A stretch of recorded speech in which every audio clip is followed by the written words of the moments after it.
माता सीता ने तिनके की ओट लेकर रावण को उसके कुल और राज्य के विनाश की भविष्यवाणी कर दी। रावण ने क्रोध में आकर सीता जी को 12 महीने की मोहलत दी। जानिए आगे क्या हुआ। वाल्मीकि रामायण के अरण्य कांड के 56वें चैप्टर में वाल्मीकि जी लिखते हैं कि रावण की बातें सुनकर सीता जी तिनके की ओट करके बहुत निर्भयता के साथ बोली, महाराज दशरथ धर्म के अचल सेतु के समान थे। वे अपनी सत्य प्रतिज्ञा के लिए सारे संसार में विख्यात थे। उनके पुत्र रघुकुल भूषण श्री रामचंद्र जी हैं। वे भी अपनी धर्म परायणता के लिए तीनों लोकों में प्रसिद्ध हैं। वह अपने भाई लक्ष्मण के साथ आकर तेरे प्राणों का विनाश कर डालेंगे। यदि तू उनके सामने मेरा अपहरण करता तो तेरा अंत वहीं हो जाता रावण। और जितने तूने घोर महाबली राक्षसों की चर्चा की है वह श्री राम के पास जाते ही नष्ट हो जाएंगे। श्री राम के धनुष की डोरी से छूटे हुए बाण तेरे शरीर को छिन्न भिन्न कर डालेंगे। रावण, हो सकता है तू देवताओं से और असुरों से ना मरे, लेकिन श्री राम से तू किसी तरह जीवित नहीं छूट सकेगा। यदि श्री राम अपने गुस्से भरी आंखों से तुझे देख ले तो तू जल के राख हो जाएगा। जो चंद्रमा को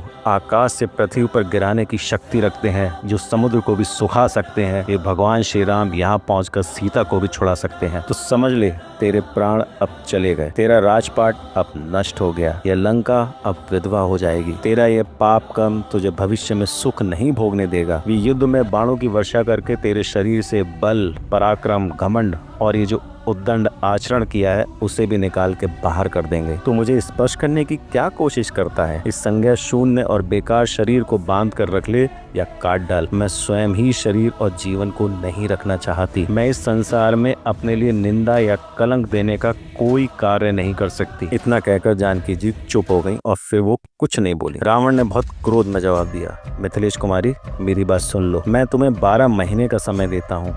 इतने समय में यदि तुम अपनी इच्छा से मेरे पास नहीं आओगी तो मेरे रसोइये सुबह का नाश्ता तैयार करने के लिए तुम्हारे शरीर के टुकड़े टुकड़े कर डालेंगे। उसके बाद रावण राक्षसों से बोला, तुम लोग शीघ्र सीता का अहंकार दूर करो। फिर कुछ सोचकर रावण अपने पैर के धमाके से पृथ्वी को हिलाता हुआ 2-4 कदम आगे चलकर रुका और फिर राक्षसों से बोला, तुम लोग सीता को लेकर अशोक वाटिका चले जाओ और चारों ओर से घेर कर इसकी रक्षा करो। इसे डराकर, समझाकर, मीठी बातों में उलझाकर मेरे लिए तैयार करो। पिशाचनी सीता को लेकर अशोक वाटिका में चली गई। विकराल रूप और नेत्रों वाली राक्षसियों की डांट फटकार सुनने के बाद सीता जी वहाँ शांति से नहीं रह पाई। वह डर और दुख से पीड़ित होकर अचेत हो गए।